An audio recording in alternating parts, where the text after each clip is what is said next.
in this video I'm going to show you the plan results page of the new Plan Finder tool. I've already logged into my account, as well as entered the prescription drugs that I take and selected the pharmacies that I go to. I'm looking to compare Medicare Advantage plans in this example, so you can see that there are now 13 Medicare Advantage plans available in my area on this plan results page. The first plan at the top is the plan that I'm currently enrolled in, and then below it there are 13 Medicare Advantage plans for me to compare.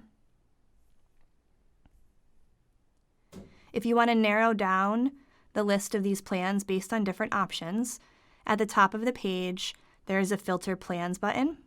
If you select that button, you then have a few options to filter.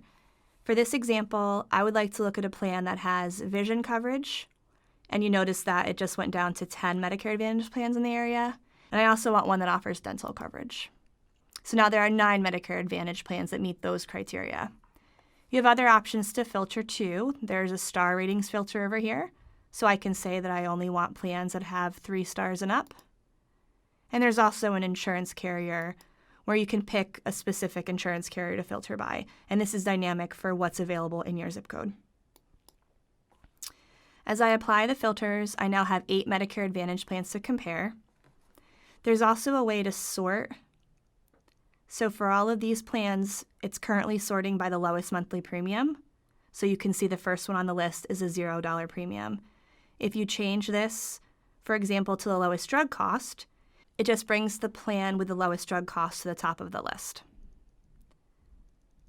So looking at this plan card, this plan, the Johns Hopkins Advantage, offers a $90 premium. It does have drug coverage. And there's a $104.23 yearly drug cost amount.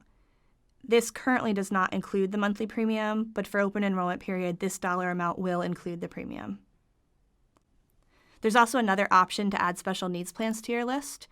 If you expand that link, you have the choices to add these special needs plans into your search. So if I select one for plans for people who need long-term care in a facility or at home, it will add that to my list. So then you can scroll down and find that special needs plans in the list of plans available in your area. So here it is right here, and you can see that it is a special needs plan. So that's a special needs plan in my area that if I qualify, I can choose to enroll in that plan.